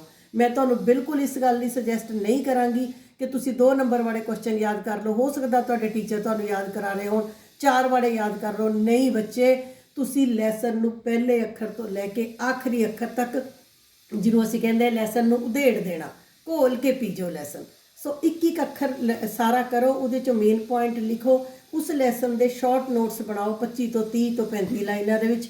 ਕਿਸੇ ਪਾਸੇ ਤੁਹਾਡਾ ਨੰਬਰ ਨਹੀਂ ਕੱਟ ਸਕਦਾ, ਇਹ ਮੈਂ ਤੁਹਾਨੂੰ ਸ਼ੋਰ ਕਰਦੀ ਹਾਂ। ਅਗਲੀ ਗੱਲ ਬੱਚੇ, know your paper pattern very seriously. ਠੀਕ ਹੈ, ਇਹ ਮੈਂ ਤੁਹਾਨੂੰ ਜ਼ਰੂਰ ਦੱਸੂੰਗੀ ਕਿ ਤੁਹਾਡਾ ਪੇਪਰ ਪੈਟਰਨ ਤੁਹਾਨੂੰ ਪਤਾ ਹੋਣਾ ਚਾਹੀਦਾ ਹੈ। ਪੋਲੀਟੀਕਲ ਸਾਇੰਸ ਦੀ ਗੱਲ ਕਰ ਰਹੀ ਹਾਂ ਇੱਥੇ ਮੈਂ। ਤੇ ਤੁਹਾਡੇ ਪੇਪਰ ਪੈਟਰਨ ਦੇ ਵਿੱਚ ਬੇਟੇ ਪਾਰਟ ਏ ਦੇ ਵਿੱਚ ਤੁਹਾਨੂੰ ਆਉਣਗੇ 16 ਕੁਐਸਚਨ 2 ਨੰਬਰ ਦੇ। ਠੀਕ ਹੈ ਜੀ, 16 ਕੁਐਸਚਨਸ ਆਉਣਗੇ 2 ਨੰਬਰ ਦੇ ਹੋਣਗੇ। ਉਹਦੇ ਵਿੱਚ ਬੇਟੇ ਤੁਹਾਨੂੰ ਮਲਟੀਪਲ ਚੁਆਇਸ ਦੇ ਕੁਐਸਚਨ ਵੀ ਆਉਣਗੇ, ਰਾਈਟ ਰੋਂਗ ਵੀ ਆਉਣਗੇ, ਫਿਲਅਪ ਵੀ ਆਉਣਗੇ ਤੇ 1 ਵਰਡ ਜਾਂ 1 ਲਾਈਨ ਆਨਸਰ ਵੀ ਆਉਣਗੇ। ਬੀ ਪਾਰਟ ਦੇ ਵਿੱਚ ਤੁਸੀਂ 5 ਕੁਐਸਚਨਸ ਕਰਨੇ ਆ 4 ਨੰਬਰ ਦੇ। ਠੀਕ ਹੈ, 4, 5 ਜਾਂ 20, ਤੁਹਾਨੂੰ ਇੱਥੇ 8 ਕੁਐਸਚਨਸ ਆਉਣਗੇ। 8 ਦੇ ਵਿੱਚੋਂ ਤੁਸੀਂ ਬੈਸਟ 5 ਜਿਹੜੇ ਤੁਹਾਨੂੰ 5 ਆਉਂਦੇ ਆ ਤੁਸੀਂ ਉਹ ਕਰਨੇ ਆ। ਸੀ ਪਾਰਟ ਦੇ ਵਿੱਚ ਤੁਸੀਂ 6 ਮਾਰਕਸ ਦੇ 3 ਕੁਐਸਚਨਸ ਕਰਨੇ ਆ and part A and part B. ਇਹਦੇ 'ਚ ਬੱਚੇ ਤੁਹਾਨੂੰ ਔਰ ਆਏਗਾ, ਮੰਨ ਲਓ ਜਿਵੇਂ ਸੰਸਦੀ ਸ਼ਾਸਨ ਪ੍ਰਣਾਲੀ ਆ ਗਈ, ਨਾਲ ਨੌਕਰਸ਼ਾਹੀ ਆ ਗਈ, 2 ਕੁਐਸਚਨਾਂ ਵਿੱਚੋਂ 1, ਸੋ 6 ਤੀਏ 18 ਨੰਬਰ ਦੇ। ਉਸ ਤੋਂ ਅਗਲੀ ਗੱਲ, ਪਾਰਟ ਡੀ ਦੇ ਵਿੱਚ ਤੁਹਾਨੂੰ ਇੱਕ ਪੈਰਾ ਆਏਗਾ, ਪੈਰੇ ਦੇ ਵਿੱਚੋਂ ਤੁਸੀਂ ਕੁਐਸਚਨ ਆਨਸਰਸ ਕੱਢਣੇ ਆ। 5 ਕੁਐਸਚਨਸ ਉਹਦੇ ਨੀਚੇ ਹੋਣਗੇ, 2 ਨੰਬਰ ਦਾ ਇੱਕ ਕੁਐਸਚਨ ਹੋਏਗਾ, 10 ਨੰਬਰ ਦਾ ਪੈਰਾ ਹੋਏਗਾ। ਹੁਣ ਇਸ ਚੀਜ਼ ਨੂੰ ਬੜੇ ਧਿਆਨ ਨਾਲ ਦੇਖਿਓ, ਪੈਰੇ ਵਿੱਚੋਂ ਕੁਐਸਚਨ ਕੱਢਣੇ ਇਹ ਤੁਹਾਡੇ ਮੁਫਤ ਦੇ ਨੰਬਰ ਨੇ, ਬਿਲਕੁਲ ਫ੍ਰੀ। ਪਹਿਲੀ ਕਲਾਸ ਦਾ ਬੱਚਾ ਵੀ ਪੈਰੇ ਨੂੰ ਧਿਆਨ ਨਾਲ ਪੜ੍ਹ ਕੇ ਆਨਸਰ ਦੇ ਸਕਦਾ ਹੈ। ਇੱਥੇ ਤੁਸੀਂ 10 ਚੋਂ 1 ਨੰਬਰ ਵੀ ਨਹੀਂ ਕਟਵਾਉਣਾ। ਇੱਧਰ ਦੀ ਆਪਾਂ ਗੱਲ ਕਰੀਏ ਤਾਂ ਕੀ ਹੈ ਕਿ ਤੁਹਾਡੇ 2 ਮਾਰਕਸ ਦੇ ਕੁਐਸਚਨਸ ਨੇ। ਹਾਂ, ਇਹ ਨਹੀਂ ਕਰਨਾ ਕਿ ਕਦੇ ਲਿਖ ਲਿਆ, ਕਦੇ ਕੱਟਤਾ, ਕਦੇ ਰਾਈਟ ਕਰਤਾ, ਫਿਰ ਕੱਟਤਾ, ਕਿਸੇ ਨੇ ਕਹਿਤਾ ਨਹੀਂ ਇਹ ਗਲਤ ਹੈ ਉਹਨੂੰ ਕਾਟਾ ਮਾਰਤਾ। ਇੱਦਾਂ ਨਹੀਂ ਕਰਨਾ, ਕਦੇ ਲਿਖ ਲਿਆ ਕਦੇ ਕੱਟ ਲਿਆ। ਸੋਚ ਕੇ ਆਪਣੇ 16 ਕੁਐਸਚਨਸ ਦਾ ਮਤਲਬ ਹੈ, ਮੈਰਿਟ ਵਾਲੇ ਬੱਚੇ ਮੇਰੀ ਗੱਲ ਨੂੰ ਬੜੇ ਧਿਆਨ ਨਾਲ ਸੁਣੋ, 16 ਕੁਐਸਚਨ ਵਿੱਚੋਂ ਇੱਕ ਕੁਐਸਚਨ ਵੀ ਗਲਤ ਹੋ ਜਾਏਗਾ, ਤੁਸੀਂ 100 ਚੋਂ 98 ਤੇ ਆ ਜਾਓਗੇ। 16 ਵਿੱਚੋਂ ਜੇ ਤੁਹਾਡਾ 2 ਕੁਐਸਚਨਸ ਗਲਤ ਹੋ ਗਏ, ਤੁਸੀਂ 100 ਵਿੱਚੋਂ 96 ਤੇ ਆ ਜਾਓਗੇ। ਸੋ ਪਲੀਜ਼ ਪਲੀਜ਼ ਪਲੀਜ਼ ਬੇਟੇ कोशिश करनी है भी तुहाडे इत्थे 16 ਦੇ 16 क्वेश्चनस ठीक होण। इत्थे कोई चॉइस नहीं है, इत्थे तुसीं 32 चों 32 नंबर लैके जाने ने। ये 32 नंबर नहीं छड्डणे, ये 10 नंबर नहीं छड्डणे, ये तुहाडे पूरे नंबर आ सकते हैं। इत्थे तुसीं पूरे नंबर लैणे। अगे मैं तुहानूं अगली स्लाइड दे विच दसदी हां कि बाकी रह गए साडे 4 नंबर ते 6 नंबर दे क्वेश्चन। 4 ते 6 नंबर दे क्वेश्चनस नूं बच्चे याद रखो। मेरी एक बहुत बरीकी दे नाल मेरी गल ध्यान नाल सुननी है। 16 नंबर के क्वेश्चनस मैं देखो बिल्कुल ओपनली बोल रही हैं। 16 नंबर के क्वेश्चन तुसी आले दुआले तो पुछ के भी लिख लैने। ਜਿਹੜੇ ਬੱਚੇ ਘੱਟ ਪੜ੍ਹਦੇ ਨੇ, ਨਲਾਇਕ ਨੇ, ਉਹਨਾਂ ਨੇ ਵੀ ਇੱਕ ਦੂਜੇ ਤੋਂ ਪੁੱਛ ਕੇ ਦੇਖ ਲੈਣੇ ਕਿ ਇੱਥੇ ਤੱਕ ਕਿ ਸਾਡੇ ਐਜੂਕੇਸ਼ਨ ਸਿਸਟਮ ਦੀ ਇੰਨੀ ਮਾੜੀ ਹਾਲਤ ਹੈ ਕਿ ਕਈ ਵਾਰੀ ਤੁਹਾਨੂੰ ਬਾਹਰੋਂ ਆ ਕੇ ਵੀ ਕਿਸੇ ਨੇ ਕਰਾ ਦੇਣੇ। ਹਾਲਾਂਕਿ ਇਹ ਬਹੁਤ ਗਿਰੀ ਹੋਈ ਹਰਕਤ ਹੈ, ਪਰ ਫਿਰ ਵੀ ਟੀਚਰਸ ਨੇ ਵੀ ਆ ਕੇ ਤੁਹਾਨੂੰ ਕਰਵਾ ਦੇਣੇ ਨੇ। ਉਹ ਨੰਬਰ ਹਰੇਕ ਦੇ ਆ ਜਾਣੇ ਨੇ। ਉਹ ਨਲਾਇਕ ਬੱਚੇ ਨੇ ਵੀ ਲੈ ਜਾਣੇ ਨੇ, ਉਹ ਹੁਸ਼ਿਆਰ ਬੱਚੇ ਨੇ ਤਾਂ ਲੈਣੇ ਹੀ ਲੈਣੇ ਨੇ। 10 ਜਿਹੜਾ ਪਹਿਰੇ 10 ਨੰबर ਦਾ ਉਹ ਵੀ ਬੱਚੇ ਸਭ ਨੇ ਲੈ ਜਾਣੇ। ਫਿਰ ਤੁਸੀਂ ਫਰਕ ਕਿੱਥੋਂ ਪਾਉਣਾ ਹੈ? ਫਿਰ ਅਸੀਂ ਪ੍ਰੂਵ ਕਿੱਦਾਂ ਕਰਨਾ ਹੈ ਕਿ ਅਸੀਂ ਇੰਟੈਲੀਜੈਂਟ ਬੱਚੇ ਹਾਂ, ਅਸੀਂ 100 ਚੋਂ 100 ਬਣੇ ਹਾਂ। ਠੀਕ ਹੈ, 1 ਨੰਬਰ ਦੇ ਕੁਐਸਚਨ 'ਚ ਬੱਚੇ ਤੁਸੀਂ ਆਪਣੀ ਕੋਈ ਕ੍ਰੀਏਟੀਵਿਟੀ ਨਹੀਂ ਦਿਖਾ ਸਕਦੇ। ਮੇਰੀ ਗੱਲ ਯਾਦ ਰੱਖਣਾ। ਜੋ ਤੁਹਾਨੂੰ ਪੁੱਛਿਆ ਹੈ, ਕਾਰਲ ਮਾਰਕਸ ਦੀ 2 ਕਿਤਾਬਾਂ ਪੁੱਛੀਆਂ, ਤੁਸੀਂ ਕੀ 2 ਹੀ ਲਿਖੋਗੇ? ਹੋਰ ਕੁਝ ਵੀ ਨਹੀਂ ਕਰ ਸਕਦੇ। ਤੁਸੀਂ ਆਪਣੇ ਆਪ ਨੂੰ ਸ਼ੋਅ ਕਰਨਾ ਕਿ ਆਈ ਐਮ ਐ ਇੰਟੈਲੀਜੈਂਟ ਸਟੂਡੈਂਟ, ਮੈਂ ਇੱਕ 100 ਵਿੱਚੋਂ 100 ਨੰਬਰ ਵਾਲਾ ਮੈਰਿਟ ਵਾਲਾ ਬੱਚਾ ਹੈ। ਇਹ ਤੁਹਾਨੂੰ ਆਪਣੇ ਆਪ ਨੂੰ ਪ੍ਰੂਵ ਕਰਨਾ ਪੈਣਾ ਹੈ। ਔਰ ਪ੍ਰੂਵ ਤੁਸੀਂ ਕਿੱਥੇ ਜਾ ਕੇ ਕਰਨਾ ਹੈ? 4 ਨੰਬਰ ਤੇ 6 ਨੰਬਰ ਦਾ ਕੁਐਸਚਨ ਤੁਹਾਡੇ ਇਸ ਤਰ੍ਹਾਂ ਦੇ ਹੋਣੇ ਚਾਹੀਦੇ ਹੈ ਜਿਹੜੇ ਐਕਸੀਲੈਂਟ ਹੋਣ। ਟੀਚਰ ਮਜਬੂਰ ਹੋ ਜੇ ਕਿ 4 ਤੇ 6 ਵਿੱਚੋਂ ਮੈਂ ਨੰਬਰ ਕੱਟਾਂ ਤਾਂ ਕੱਟਾਂ ਕਿੱਥੋਂ। ਜਿਹੜਾ ਬੱਚਾ 4 ਤੇ 6 ਨੰਬਰ ਦੇ ਕੁਐਸਚਨ ਐਕਸੀਲੈਂਟ ਵੇ ਨਾਲ ਕਰ ਗਿਆ ਤਾਂ ਉਹ 100 ਵਿੱਚੋਂ 100 ਨੰਬਰ ਲਏਗਾ। ਆਈ ਐਮ 100% ਸ਼ੋਰ 99 ਵੀ ਨਹੀਂ। ਟੀਚਰ ਨੂੰ ਮਜਬੂਰ ਕਰ ਦਿਓ ਕਿ ਨੰਬਰ ਮੇਰਾ ਕੱਟ ਕੇ ਦਿਖਾਓ ਕਿੱਥੋਂ ਕੱਟਦੇ ਹੋ। ਔਰ 100 ਵਿੱਚੋਂ 100 ਹਰ ਵਾਰੀ ਮੈਨੂੰ ਫੋਨ ਆਉਂਦਾ ਹੈ ਬੱਚਿਆਂ ਦੇ, ਕਿੰਨੇ ਹੀ ਬੱਚਿਆਂ ਦੇ ਆਉਂਦੇ ਨੇ। ਸੋ ਅਸੀਂ ਲੈ ਕੇ ਜਾਣੇ ਹੈ। ਡਿਟਰਮੀਨੈਂਟ ਰਹੋ ਕਿ ਅਸੀਂ ਲੈ ਕੇ ਜਾਣੇ ਹੈ। We have to achieve means we have to achieve. So do it, you can win if you want. ਯਾਦ ਰੱਖਿਓ, ਤੁਸੀਂ ਕੀ ਜਿੱਤ ਸਕਦੇ ਹੋ। ਤੁਸੀਂ ਜਿੱਤ ਸਕਦੇ ਹੋ ਜੇ ਤੁਸੀਂ ਜਿੱਤਣਾ ਚਾਹੁੰਦੇ ਹੋ। ਤੁਸੀਂ 100 ਵਿੱਚੋਂ 100 ਲੈ ਸਕਦੇ ਹੋ, ਪਰ ਅਗਲੀ ਗੱਲ ਜੇ ਤੁਸੀਂ ਲੈਣਾ ਚਾਹੁੰਦੇ ਹੋ। ਠੀਕ ਹੈ ਜੀ। You have to show your hard work intelligence while doing 4 marks and 6 marks question. ਮੈਂ ਤੁਹਾਨੂੰ ਪਹਿਲਾਂ ਹੀ ਕਹਿ ਕੇ ਹਟੀ ਹਾਂ ਕਿ 4 ਮਾਰਕਸ ਤੇ 6 ਮਾਰਕਸ ਦੇ ਕੁਐਸਚਨਸ ਤੁਹਾਡੇ ਇੱਦਾਂ ਦੇ ਹੋਣੇ ਚਾਹੀਦੇ ਆ ਜਿਹਦੇ ਵਿੱਚ ਤੁਹਾਡਾ ਨੰਬਰ ਕੱਟੇ ਹੀ ਨਹੀਂ। उस तो अगली गल, की पॉइंट्स फॉर 100% मार्क्स। की पॉइंट मैं बार बार बोल रही हूँ। की पॉइंट मीनस छोटे छोटे छोटे छोटे एक लैसन दियाँ 35 40 45 जिन्नियां लाइनां बन सकदियां। 4 marks question should be in 4 points और इन 8 to 12 लाइन्स। मेरी गल नोट करो, 4 marks question should be in 4 points और 8 to 12 लाइन्स। बच्चे ये गल बड़े ध्यान नाल सुनो। 4 नंबर के क्वेश्चन दे विच ਜਾਂ ਤਾਂ ਤੁਹਾਨੂੰ ਕੁਐਸਚਨ 'ਚ 4 ਚੀਜ਼ਾਂ ਪੁੱਛੀਆਂ ਹੋਣ। ਤੁਹਾਨੂੰ ਅੱਜ ਵੀ ਭਾਰਤੀ ਜਨਤਾ ਪਾਰਟੀ ਦੇ 4 ਕਾਰਜਕ੍ਰਮ ਤੇ ਨੀਤੀਆਂ ਦੱਸੋ, ਭਾਰਤੀ ਵਿਦੇਸ਼ ਨੀਤੀ ਦੇ 4 ਸਿਧਾਂਤ ਦੱਸੋ, UNO ਵਿੱਚ ਭਾਰਤ ਦੀ ਭੂਮਿਕਾ ਦਾ 4 ਪੁਆਇੰਟਾਂ 'ਚ ਭਾਰਤ ਪਾਕਿਸਤਾਨ ਵਿਚਕਾਰ ਤਣਾਅ ਦੇ 4 ਕਾਰਨ ਦੱਸੋ। ਠੀਕ ਹੈ ਜੀ। ਤੁਹਾਨੂੰ 4 ਕਿਤਾਬਾਂ ਪੁੱਛ ਲਈਆਂ, ਤੁਹਾਨੂੰ ਗਾਂਧੀ ਜੀ ਦੇ 4 ਜੀਵਨੀ 'ਚੋਂ ਕੁਝ ਪੁੱਛ ਲਿਆ। ਜਦੋਂ ਤੁਹਾਨੂੰ 4 ਪੁੱਛੇ, 4 ਪੁਆਇੰਟ, ठीक है जी। भारती दल प्रणाली के 4 दोष दसो। जदों बच्चे उन्हें अगे लिखता 4 तो तुसी की कोशिश करना है 4 पॉइंट बनाने ने, प्रॉपर 4 पॉइंट, बहुत वड्डे वड्डे नहीं, 4 पॉइंट, 4 पॉइंट्स। ठीक है जी। पॉइंट बना के जे तुहानू अगले ने ओपन क्वेश्चन पाता, संयुक्त राष्ट्र विच भारत की भूमिका का वर्णन करो, ओपन क्वेश्चन है। महात्मा गांधी जी के राज संबंधी विचार दसो, ओपन क्वेश्चन है। ਕਾਰਲ ਮਾਰਕਸ ਦੇ ਧਰਮ ਸੰਬੰਧੀ ਵਿਚਾਰਾਂ ਦਾ ਵਰਣਨ ਕਰੋ, ਓਪਨ ਕੁਐਸਚਨ ਹੈ। ਭਾਰਤ ਦਾ ਨਿਸ਼ਸਤਰੀਕਰਨ ਪ੍ਰਤੀ ਕੀ ਦ੍ਰਿਸ਼ਟੀਕੋਣ ਹੈ, ਓਪਨ ਕੁਐਸਚਨ ਹੈ 4 ਨੰਬਰ 'ਚ। ਉੱਥੇ ਤੁਸੀਂ ਕੋਸ਼ਿਸ਼ ਕਰਨਾ ਹੈ, ਉੱਥੇ 4 ਪੁਆਇੰਟ ਨਹੀਂ ਬਣਨਗੇ, ਉੱਥੇ ਤੁਹਾਡਾ ਆਨਸਰ ਘੱਟ ਤੋਂ ਘੱਟ 8 ਤੋਂ 12 ਲਾਈਨਾਂ ਦਾ ਹੋਣਾ ਚਾਹੀਦਾ ਹੈ। ਔਰ ਮੇਰੀ ਗੱਲ ਯਾਦ ਰੱਖਿਓ, ਉਹ 8 ਤੋਂ 12 ਲਾਈਨਾਂ ਦੇ ਵਿੱਚ ਜਿੱਥੇ ਤੁਹਾਡੀ ਕੋਈ ਇੰਪੋਰਟੈਂਟ ਗੱਲ ਆਉਂਦੀ ਹੈ ਉਹਨੂੰ ਅੰਡਰਲਾਈਨ ਕਰੋ। ਜੇ ਅਸੀਂ ਭਾਰਤ ਦਾ ਨਿਸ਼ਸਤਰੀਕਰਨ ਪ੍ਰਤੀ ਦ੍ਰਿਸ਼ਟੀਕੋਣ ਲਿਖ ਰਹੇ ਹਾਂ ਤਾਂ ਭਾਰਤ ਨੇ 1998 'ਚ ਬੰਬ ਧਮਾਕੇ ਕੀਤੇ, ਉਹਨੂੰ ਅੰਡਰਲਾਈਨ ਕਰੋ। CTBT ਆ ਗਿਆ, ਉਹਨੂੰ ਅੰਡਰਲਾਈਨ ਕਰੋ। ਮਤਲਬ ਕਿ ਪੁੱਤਰ ਅੱਜ ਕੱਲ੍ਹ ਟਾਈਮ ਇਹ ਹੈ ਕਿ ਦਿਖਾਉਣਾ ਪੈਂਦਾ ਹੈ ਕਿ ਮੈਂ ਕੁਝ ਖਾਸ ਹਾਂ, ਮੈਂ ਬਾਕੀਆਂ ਨਾਲੋਂ ਕੁਝ ਖਾਸ ਲਿਖਿਆ ਹੈ। ਤੁਹਾਡਾ ਪੇਪਰ ਇਸ ਤਰ੍ਹਾਂ ਦਾ ਹੋਏ ਕਿ ਟੀਚਰ ਨੂੰ ਪੜ੍ਹਦੇ ਚੈੱਕ ਕਰਦੇ ਕਰਦੇ ਲੱਗੇ ਕਿ ਓ ਮਾਈ ਗॉड मैंने तो कुछ पता ही नहीं लग रहा है। तो बच्चे ने सब कुछ मेन पॉइंट अंडरलाइन किया होया। मेकअप नहीं करना, टाइम वेस्ट नहीं करना पेपर ਦੇ ਵਿੱਚ। ਇਹ ਨਾ ਹੋਏ ਤੁਸੀਂ ਉੱਥੇ ਮੇਕਅਪ ਕਰਨਾ ਸ਼ੁਰੂ ਕਰ ਦਿਓ, ਉਹ ਨਹੀਂ ਕਰਨਾ। ਬਟ ਲਿਖਦੇ ਲਿਖਦੇ ਉਹਨੂੰ ਇੱਕ ਪੈਨ ਚੱਕੋ, ਪੈਨ ਦੇ ਨਾਲ ਮੇਨ ਪੁਆਇੰਟਸ ਨੂੰ ਡਾਰਕ ਅੰਡਰਲਾਈਨ ਕਰ ਦਿਓ। ਠੀਕ ਹੈ ਜੀ। 4 ਨੰਬਰ ਮੇਰੀ ਗੱਲ ਫੇਰ ਆ ਗਈ। 4 ਪੁਆਇੰਟ ਪੁੱਛੇ, ਹੁਣ 4 ਡਿਟੇਲ 'ਚ ਦੱਸਣੇ ਨੇ, 4 ਪੁਆਇੰਟ ਫਿਰ ਪ੍ਰੋਪਰ 4 ਬਣਾਉਣੇ ਨੇ। ਤੇ ਜੇ ਖੁੱਲਾ ਕੁਐਸਚਨ ਹੋਏ ਤਾਂ 8 ਤੋਂ 12 ਲਾਈਨਾਂ ਤੁਹਾਡੀਆਂ ਹੋਣੀਆਂ ਚਾਹੀਦੀਆਂ ਹਨ, ਤਾਂ ਬੱਚੇ 4 ਚੋਂ 4 ਨੰਬਰ ਪੂਰੇ ਮਿਲਣਗੇ। ਅੱਗੇ ਅਸੀਂ ਗੱਲ ਕਰਾਂਗੇ 6 ਮਾਰਕਸ ਦੇ ਕੁਐਸਚਨ ਦੀ। 6 ਤੀਏ 18 ਬਹੁਤ ਵੱਡੀ ਜਗ੍ਹਾ ਹੈ ਜਿੱਥੇ 18 ਨੰਬਰ ਬਹੁਤ ਵੱਡੇ ਨੇ। ਇਹ 18 ਚੋਂ ਮਜਬੂਰ ਕਰ ਦਿਓ ਟੀਚਰ ਨੂੰ ਪੇਪਰ ਚੈੱਕਰ ਨੂੰ ਕਿ ਤੂੰ ਮੇਰੇ 18 ਚੋਂ 1 ਨੰਬਰ ਕੱਟ ਕੇ ਦਿਖਾਓ ਕਿੱਥੋਂ ਕੱਟਦਾ।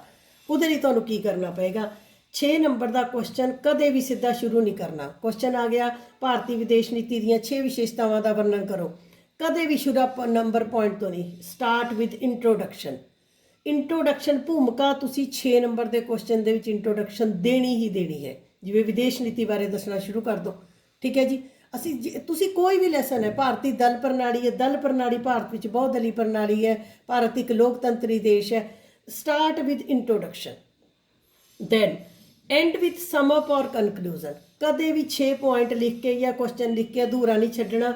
ਉਸ ਕੁਐਸਚਨ ਦਾ ਸਿੱਟਾ ਵੀ ਕਰਨਾ ਹੈ, ਸਮ ਅਪ ਉਸ ਕੁਐਸਚਨ ਨੂੰ ਕਰਨਾ ਹੀ ਕਰਨਾ ਹੈ। ਅਗਲੇ ਨੂੰ ਪਤਾ ਲੱਗੇ ਕੁਐਸਚਨ ਸ਼ੁਰੂ ਵੀ ਹੋਇਆ ਹੈ ਤੇ ਕੁਐਸਚਨ ਐਂਡ ਵੀ ਹੋਇਆ। ਜੇ ਤੁਸੀਂ ਕੋਈ ਫਿਲਮ ਦੇਖ ਰਹੇ ਹੋ, ਜੇ ਫਿਲਮ ਸਿੱਧੀ ਸ਼ੁਰੂ ਹੋ ਜਾਏ, ਨਹੀਂ, ਫਿਲਮ ਦੀ ਵੀ ਪਹਿਲਾਂ ਭੂਮਿਕਾ ਆਉਂਦੀ ਹੈ, ਫਿਰ ਅਖੀਰ ਵਿੱਚ ਇੱਕ ਐਂਡ ਹੁੰਦਾ ਹੈ। ਸੋ 6 ਨੰਬਰ ਦੇ ਵਿੱਚ ਇੰਟਰੋਡਕਸ਼ਨ ਵੀ ਦੇਣੀ ਹੈ, ਕਨਕਲੂਜਨ ਸਿੱਟਾ ਵੀ ਦੇਣਾ ਹੈ। ਉਸ ਤੋਂ ਅੱਗੇ make boxes of important facts and point. ਤੁਸੀਂ ਆਪਣਾ 6 ਨੰਬਰ ਦਾ ਪੇਪਰ ਕੁਐਸਚਨ ਕਰਦੇ ਕਰਦੇ ਆਪਣੇ ਜਿਹੜੇ ਉਸ ਦੇ ਵਿੱਚ ਮੇਨ ਫੈਕਟਸ ਨੇ ਜਾਂ ਮੇਨ ਪੁਆਇੰਟਸ ਨੇ ਉਹਨਾਂ ਨੂੰ ਤੁਸੀਂ ਬਾਕਸ ਦੇ ਵਿੱਚ ਵੀ ਪਾ ਸਕਦੇ ਹੋ। ਜਿਵੇਂ ਮੰਨ ਲਓ ਤੁਸੀਂ UNO ਵਿੱਚ ਭਾਰਤ ਦੀ ਭੂਮਿਕਾ ਦਾ ਵਰਣਨ ਅਸੀਂ ਕਰ ਰਹੇ ਹਾਂ, ਤਾਂ ਤੁਸੀਂ ਉਹਦੇ ਵਿੱਚ ਬਾਕਸ ਦੇ ਵਿੱਚ ਪਾ ਸਕਦੇ ਹੋ ਕਿ 24 ਅਕਤੂਬਰ 1945 ਨੂੰ UNO ਦੀ ਸਥਾਪਨਾ ਹੋਈ। ਠੀਕ ਹੈ। ਭਾਰਤ 51 ਦੇਸ਼ਾਂ ਵਿੱਚੋਂ ਇੱਕ ਮੁੱਢਲੇ ਮੈਂਬਰ ਦੇਸ਼ਾਂ ਵਿੱਚੋਂ ਇੱਕ ਸੀ। ਜਾਂ ਭਾਰਤ ਦੀ ਵਿਜੇ ਲక్ష్ਮੀ ਪੰਡਿਤ ਉੱਥੇ, ਮਤਲਬ ਜੋ ਤੁਹਾਨੂੰ ਹੈ ਉਹਦੇ 'ਚੋਂ ਤੁਸੀਂ ਕੁਝ ਖਾਸ ਕੱਢ ਕੇ ਵੀ ਬਈ ਅਗਲੇ ਨੂੰ ਇਹ ਆਪਾਂ ਨੇ ਦਿਖਾਉਣਾ ਹੈ ਵੀ ਦੇਖੋ ਮੈਂ ਇਹ ਵੀ ਲਿਖਿਆ ਹੈ, ਮੈਂ ਇਹ ਵੀ ਲਿਖਿਆ ਹੈ, ਮੈਂ ਇਹ ਵੀ ਲਿਖਿਆ ਹੈ। ਮੇਰਾ ਪੁਆਇੰਟ ਤੁਸੀਂ, ਮੈਨੂੰ ਲੱਗਦਾ ਇੰਟੈਲੀਜੈਂਟ ਬੱਚੇ ਜਿਨ੍ਹਾਂ ਦੇ ਅੰਦਰ ਇੱਕ ਚਿਣਗ ਹੈ, ਜਿਨ੍ਹਾਂ ਦੇ ਅੰਦਰ ਇੱਕ ਪਾਵਰ ਹੈ ਕਿ ਅਸੀਂ ਲੈ ਕੇ ਜਾਣਾ ਹੈ, ਉਹਨਾਂ ਨੂੰ ਪੇਪਰ ਚੈੱਕਰ ਨੂੰ ਦਿਖਾਉਣਾ ਪੈਣਾ ਹੈ ਕਿ ਮੈਂ ਇਹ ਵੀ ਲਿਖਿਆ ਹੈ, ਤੁਸੀਂ ਦੇਖੋ ਮੈਂ ਇਹ ਵੀ ਲਿਖਿਆ ਹੈ, ਮੈਂ ਇਹ ਵੀ ਲਿਖਿਆ ਹੈ। ਸੋ ਕੁਐਸਚਨ ਕਰਦੇ ਕਰਦੇ ਹੀ ਤੁਸੀਂ ਛੋਟੇ ਜਿਹੇ ਬਾਕਸ ਬਣਾ ਸਕਦੇ ਹੋ, ਉਹਦੇ 'ਚ ਲਿਖ ਸਕਦੇ ਹੋ, ਜਾਂ ਕਰਦੇ ਕਰਦੇ ਤੁਸੀਂ ਉਹਨੂੰ ਅੰਡਰਲਾਈਨ ਵੀ ਮਾਰ ਸਕਦੇ ਹੋ। ਉਸ ਤੋਂ ਇਲਾਵਾ ਗਿਵ ਡੈਫੀਨੇਸ਼ਨ ਆਊਟ ਕੋਟਸ ਜ਼ਰੂਰ ਦੇਣੀ ਹੈ, ਪੁੱਛੀ ਨਹੀਂ ਪੁੱਛੀ, ਪਰ ਜੇ ਤੁਹਾਨੂੰ ਡੈਫੀਨੇਸ਼ਨ ਆਉਂਦੀ ਹੈ ਕਿਸੇ ਦੇ ਵਿਚਾਰ ਉਸਦੇ ਬਾਰੇ ਚਾਹੁੰਦੇ ਆ, ਯੂ ਮਸਟ ਰਾਈਟ। ਰਾਸ਼ਟਰੀ ਏਕੀਕਰਨ ਤੇ ਕੋਈ ਵੀ ਕੁਐਸਚਨ ਆ ਰਿਹਾ, ਕੁਝ ਵੀ ਆ ਰਿਹਾ, ਰਾਸ਼ਟਰੀ ਏਕੀਕਰਨ ਦੀ ਸਮੱਸਿਆਵਾਂ ਆ ਰਹੀਆਂ, ਕੁਛ ਆ ਰਹੀਆਂ, ਪਾਓ ਉੱਥੇ ਡਾਕਟਰ ਰਾਧਾ ਕ੍ਰਿਸ਼ਨਨ ਦੀ ਪਰਿਭਾਸ਼ਾ। ਪਤਾ ਤਾਂ ਲੱਗੇ ਕਿ ਬੱਚੇ ਨੂੰ ਰਾਧਾ ਕ੍ਰਿਸ਼ਨ ਦੀ ਪਰਿਭਾਸ਼ਾ ਪਤਾ ਹੈ, ਪਤਾ ਤਾਂ ਲੱਗੇ। ਸੋ ਇੱਦਾਂ ਦੀ ਇਹ ਤੁਹਾਡੀ, ਇਹ ਤੁਸੀਂ ਮੇਕਅਪ ਕਰਨਾ ਹੈ। ਜਾਂ ਮੇਰੀ ਗੱਲ ਸਮਝ ਆ ਗਈ। ਅੱਗੇ 2.5 to 3 ਸ਼ੀਟਸ, ਮੈਂ ਕਹਿ ਰਹੀ ਹਾਂ ਕਿ 2.5 ਤੋਂ 3 ਸ਼ੀਟਸ ਦਾ ਤੁਹਾਡਾ 6 ਨੰਬਰ ਦਾ ਕੁਐਸਚਨ ਹੋਣਾ ਚਾਹੀਦਾ। ਅਗਲੀ ਗੱਲ, ਇੰਪਰੂਵ ਯੋਰ ਸਪੀਡ। ਲਿਖਣਾ ਵੀ ਸਪੀਡ ਨਾਲ, ਇਹ ਨਾ ਹੋਏ ਤੁਸੀਂ ਛੱਡ ਦਿਓ। ਮੇਰਾ ਪੁਆਇੰਟ ਫੋਲੋ ਕਰਿਓ ਬੇਟੇ। ਇਹ ਨਾ ਹੋਏ, ਕਈ ਬੱਚੇ ਕੀ ਕਰਦੇ ਨੇ, ਮੈਡਮ 6 ਨੰਬਰ ਦੇ ਕੁਐਸਚਨ ਅਸੀਂ 2 ਬਹੁਤ ਸੋਹਣੇ ਕਰਤੇ ਜੀ, ਸਾਡਾ 1 ਰਹਿ ਗਿਆ, ਟਾਈਮ ਘਟ ਗਿਆ। ਓ ਮਾਈ ਗॉड, 1 ਕੁਐਸਚਨ ਰਹਿਣ ਦਾ ਮਤਲਬ ਕੀ ਹੈ ਕਿ ਤੁਸੀਂ 6 ਵਿੱਚੋਂ 0। ਉੱਧਰ ਤੁਹਾਡੇ ਕਿੰਨੇ ਹੈ, 12 'ਚ ਹੋ ਸਕਦਾ ਤੁਸੀਂ 12 ਲੈ ਜਾਓ, ਪਰ 6 ਵਿੱਚੋਂ ਤਾਂ ਤੁਹਾਡੀ 0 ਲੱਗ ਗਈ ਜਦ ਤੁਸੀਂ ਕੁਐਸਚਨ ਛੱਡਤਾ। ਇਸ ਕਰਕੇ ਮੈਂ ਆਪਣੇ ਸਟੂਡੈਂਟਸ ਨੂੰ ਵੀ ਕਹਿੰਦੀ ਹੁੰਦੀ ਹਾਂ ਕਿ ਆਪਣੀ ਬਾਂਹ ਟਿਕਾਓ, ਬਾਂਹ ਟਿਕਾ ਕੇ ਲਿਖਣ ਦੀ ਪ੍ਰੈਕਟਿਸ ਕਰੋ। ਤੁਸੀਂ ਦੇਖੋ ਤੁਹਾਡਾ 6 ਨੰਬਰ ਦਾ ਕੁਐਸਚਨ ਕਿੰਨੇ ਮਿੰਟ ਵਿੱਚ ਹੁੰਦਾ ਹੈ। ਜੋ ਮੈਂ ਕੈਲਕੂਲੇਟ ਕੀਤਾ ਹੈ, 6 ਨੰਬਰ ਦੇ ਕੁਐਸਚਨ ਨੂੰ 20 ਤੋਂ 25 ਮਿੰਟ ਦਿਓ, ਪਰ ਘਰੇ ਪ੍ਰੈਕਟਿਸ ਕਰੋ। ਮੈਂ ਆਪਣੇ ਸਟੂਡੈਂਟਸ ਨੂੰ ਅੱਜ ਕੱਲ੍ਹ 6 ਨੰਬਰ ਦੇ ਘੱਟੋ ਘੱਟ 20-25 ਕੁਐਸਚਨ ਲਿਖਣ ਨੂੰ ਦਿੰਦੀ ਹਾਂ ਕਿ 25 ਮਿੰਟ 'ਚ ਮੈਨੂੰ ਲਿਖ ਕੇ ਦਿਖਾਓ। ਠੀਕ ਹੈ। ਸੋ 4 ਨੰਬਰ ਦਾ ਕੁਐਸਚਨ ਤੁਸੀਂ 15 ਕੁ ਮਿੰਟ ਦੇ ਵਿੱਚ ਖਤਮ ਕਰਨਾ ਹੈ। 6 ਨੰਬਰ ਦਾ ਕੁਐਸਚਨ ਤੁਹਾਡਾ 25 ਤੋਂ 30 ਮਿੰਟ 'ਚ ਖਤਮ ਕਰਨਾ ਚਾਹੀਦਾ ਹੈ, ਹੋਣਾ ਚਾਹੀਦਾ ਹੈ। ਠੀਕ ਹੈ। ਖਿੱਚਣਾ ਲੰਬਾ ਇੰਨਾ ਨਹੀਂ ਖਿੱਚ ਦੇਣਾ ਵੀ ਛੱਡ ਦਿਓ। ਜੇ ਤੁਹਾਡੇ ਕੋਲ ਟਾਈਮ ਰੱਬ ਨਾ ਕਰੇ ਘੱਟ ਰਹਿ ਗਿਆ ਤਾਂ ਤੁਸੀਂ 6 ਨੰਬਰ ਵਾਲੇ ਤਿੰਨੋਂ ਕੁਐਸਚਨ ਅਟੈਂਪਟ ਕਰਨੇ ਆ, ਛੱਡਣਾ ਇੱਕ ਵੀ ਨਹੀਂ, ਚਾਹੇ ਉਹਨੂੰ ਥੋੜਾ ਕੱਟ ਸ਼ਾਰਟ ਕਰ ਦਿਓ। ਠੀਕ ਹੈ ਜੀ। ਉਸ ਤੋਂ ਬਾਅਦ try to divide time for 6 marks question. ਮੈਂ ਤੁਹਾਨੂੰ ਟਾਈਮ ਦਾ ਬਾਰ-ਬਾਰ ਕਹਿ ਰਹੀ ਹਾਂ ਕਿ 6 ਨੰਬਰ ਦੇ ਕੁਐਸਚਨ ਦੇ ਲਈ ਤੁਹਾਡਾ ਟਾਈਮ ਡਿਵੀਜ਼ਨ ਠੀਕ ਹੋਣੀ ਚਾਹੀਦੀ ਹੈ। So stay focused, go after your dreams and keep moving towards your goals. ठीक है जी, ये मैं इस करके कह रही हाँ कि स्टे फोकस्ड रहना मीनस ਜਿਹੜੇ भी जिंदगी 'ਚ ਜਿਹੜਾ ਬੱਚਾ ਵੀ फोकस रहेगा। फोकस मीनस कि अपना ਤੁਹਾਡਾ ਧਿਆਨ, ਹੁਣ ਤੁਸੀਂ +2 ਦੇ ਪੇਪਰ ਹੈ ਤਾਂ ਤੁਹਾਡਾ ਧਿਆਨ ਸਾਰਾ +2 ਦੇ ਪੇਪਰਾਂ ਤੇ ਹੋਣਾ ਚਾਹੀਦਾ ਹੈ। ਇੱਕ ਮੈਂ ਬੜੀ ਸੋਹਣੀ ਐਗਜ਼ਾਮਪਲ ਆਪਣੇ ਸਟੂਡੈਂਟਸ ਨੂੰ ਦੇਣੀ ਹੁੰਦੀ ਹੈ ਕਿ ਜਦੋਂ ਅਰਜੁਨ ਨੂੰ ਨਿਸ਼ਾਨਾ ਲਾਉਣ ਲਈ ਕਿਹਾ ਸੀ, ਬਾਕੀਆਂ ਨੂੰ ਪੁੱਛਿਆ ਸੀ ਤੈਨੂੰ ਕੀ ਦਿਸਦਾ, ਕੋਈ ਕਹਿੰਦਾ ਮੈਨੂੰ ਮੱਛੀ ਘੁੰਮਦੀ ਦਿਖਦੀ ਹੈ, ਕੋਈ ਕਹਿੰਦਾ ਮੈਨੂੰ ਗੋਲ ਘੁੰਮਦੀ ਦਿਖ ਰਹੀ ਹੈ, ਕੋਈ ਕਹਿੰਦਾ ਮੱਛੀ ਇਸ ਤਰ੍ਹਾਂ ਹੈ ਇਹਦੀ ਅੱਖਾਂ। ਅਰਜੁਨ ਨੂੰ ਪੁੱਛਿਆ ਸੀ ਤੈਨੂੰ ਕੀ ਦਿਸਿਆ, ਉਹ ਕਹਿੰਦਾ ਮੈਨੂੰ ਸਿਰਫ ਮੱਛੀ ਦੀ ਅੱਖ ਦਿਖ ਰਹੀ ਹੈ। ਉਹ ਕਹਿੰਦੇ ਜੇ ਸਿਰਫ ਅੱਖ ਦਿਖ ਰਹੀ ਹੈ ਤਾਂ ਤੀਰ ਛੱਡ ਦੇ, ਤੁਸੀਂ ਕੁਛ ਨਹੀਂ ਕਰਨਾ, ਤੁਹਾਨੂੰ ਤੁਹਾਡੀ ਅੱਖ ਨੂੰ ਸਿਰਫ 100 ਨੰਬਰ ਦਿਖਣੇ ਚਾਹੀਦੇ ਹੈ in each subject, not 99, not 98। First means first. मेरी गल याद रखियो बच्चे, 5 बच्चे दौड़ रहे हैं, 2 बच्चे दौड़ रहे हैं, अखीरला एक कदम ते आके जे तुहाडा एक कदम भी पिछे रह गया, नाम हमेशा फस्ट का हुंदा है। जदों मैं भी यूनीवर्सिटी टॉप की सी, मैनू उदों किसी ने एक गल समझाई सी, ये नहीं सोचना कि यूनीवर्सिटी च पहला नंबर नहीं आऊगा तो चल दूजा आ जाऊगा। No, first means first, to get means to get. देखो this is my motivational lecture for you. To get means to get. हारन आड़े दी, सैकेंड आने आड़े दी, थर्ड आने आड़े दी हार जरूर पै जाते हैं, उन्नी बुकत नहीं होंगी। सो इस करके जोड़ा बच्चा पंजाब च फस्ट है मीनस फस्ट है यार, फस्ट है मीनस फस्ट है। सो आपां ने फोकस्ड रहना है, मेहनत करनी है, लिख लिख के कापियां कालियां कर दो, किताबां कालियां कर दो। बिल्कुल होशियार बच्चों दी किताबां कालियां होंदियां। और टाइम डिवीज़न 16 क्वेश्चन जोड़े पहले 16 क्वेश्चन है जे तुहानूं आंदे हैं, मेरे हिसाब के नाल अद्धे घंटे में खत्म होने चाहिए हैं। कुछ भी नहीं है, एक लाइन लिखनी है या एक पॉइंट लिखना है या ठीक गलत दसना है या चारां चों किहड़ा है वो दसना है। अद्धा घंटा उहदे लई, 10 नंबर का पैरा पढ़ के 5 क्वेश्चनों के जवाब देने, पहली दे बच्चे वाला काम है। मेरे हिसाब के नाल 15 मिनट उहदे लई, बाकी तुहाडा सारा टाइम 4 नंबर ते 6 नंबर। 6 नंबर के 25 मिनट अलग कढ़ के रख दो। अपनी डिवीज़न देखो, अजकल तुहाडे टीचर्स तुहानूं मॉडल टैसट पेपर पा रहे हैं, तुसीं हर रोज़ बैठो, जे तुसीं 100 नंबर लैणे हैं हर एक सबजैक्ट का मॉडल टैसट पेपर घड़ी रखो सामने, 3 घंटे दे विच बंद कमरा करके सॉल्व करके देखो, तुहानूं आपे पता लग जाएगा कि मेरी कित्थे स्पीड वधी, कित्थे घटी, मैं कित्थे स्टैंड कर रहा। मेरी गल याद रखना, अज मैं अपने पोलीटिकल साइंस के टॉपिक ते कल्ली गल नहीं की बच्चे, ये मैं तुहाडी ऑन द होल कल्ली +2 की गल भी नहीं है, ये मेरा लैक्चर सारे हर एक उस बच्चे लिए है, भारत के बच्चे लिए, कैनेडा के बच्चे के लिए, आस्ट्रेलिया के बच्चे लिए, हर उस बच्चे के लिए है जेड़ा अपनी जिंदगी दे विच टॉप ते आना चाहता है, जेड़ा 100% रह के हीरो बनना चाहता है। सो इन्हां गल्लां नूं, मेरियां गल्लां नूं फॉलो करो। सब तो पहली गल उस परमात्मा अगे मेहनत करन दी अरदास करनी, फिर उस परमात्मा का शुकराना करना, तो तां ही वो तुहानूं मेहनत करन दा बल बख्शेगा। परमात्मा की अरदास करके ही पेपर शुरू करना है। अरदास विच बहुत ताकत होंदी है। वाहिगुरू का नाम लैके, अपने भगवान का नाम लैके पेपर शुरू करना है। टाइम का ध्यान रखना है, कन्फ्यूज़ नहीं होना, पेपर च गंद नहीं पाना। ए भाग के क्वेश्चन कर ले, लाइन छड्ड दो, उस तो बाद बी पार्ट शुरू करो, बी तो बाद सी पार्ट शुरू करो। ये नहीं कि कदे 2 वाला कर लिया, कदे 4 वाला कर लिया, कदे 6 वाला। नो बेटे, इदां दे काम ना करो। हाँ, जे कोई आंसर नहीं आता उहदे लई तुसीं थोड़ी जी जगह छड्ड सकते हो, ठीक है। तो 4 नंबर के क्वेश्चन तो 6 नंबर के क्वेश्चन के विच अपने आप को प्रूव कर दो। मान लो 4 बंदियां नूं आलू गोभी बनाउण नूं कहता, आलू गोभी पुत्तर उही बननी है, उही आलू है, उही गोभी है, उही टमाटर प्याज, पेशकारी का फर्क है। आपां होटलों च जाने आ, तुसीं देखो इन्नी उही चीज़ां होंदियां, असीं घर मम्मी कहते रहंदे, असीं कहंदे ना असीं नहीं खानी, होटल च उही इन्नी सोहनी जी प्लेट विच पा के, धनिया लगा के, उपर क्रीम पा के, एंड डेकोरेटिव वे दे नाल जदों बड़े स्टाइल दे नाल तुहाडे अगे लिया के रखते हैं, उही आलू गोभी हुंदी है, उही बटर मसाला हुंदा है, ते उहदा रेट किन्ना हो जाता है। सो तुसीं अपने आप नूं रेस्टोरेंट स्टाइल 5 स्टार दे विच अपना पेपर पेश करना है, तो अगले टीचर्स नूं ये कहना है कि कट के दिखाओ मेरे नंबर कित्थों कटदे हो। बच्चे टीचर नूं मजबूर कर दो 4 ते 6 दे विचों भी 4 ते 6 दे विच साडा नंबर कट ही नहीं सकता, क्योंकि उधरों 32 सब ने लै जाने हैं, ठीक है। 32 भी लै जाने, 10 भी लै जाने। तुहाडी जो इंटैलीजेंस है, तुहाडा हार्ड वर्क है, तुहाडा हीरोइज़म है, that you will show in 4 and 6 marks. So पढ़न का एक तरीका हुंदा है, ਪੜ੍ਹੀ ਜਾਣਾ ਕੋਈ ਗੱਲ ਨਹੀਂ। ਪੜ੍ਹਨ ਦਾ ਇੱਕ ਤਰੀਕਾ ਹੈ, ਪੇਪਰ ਕਰਨ ਦਾ ਤਰੀਕਾ ਹੈ।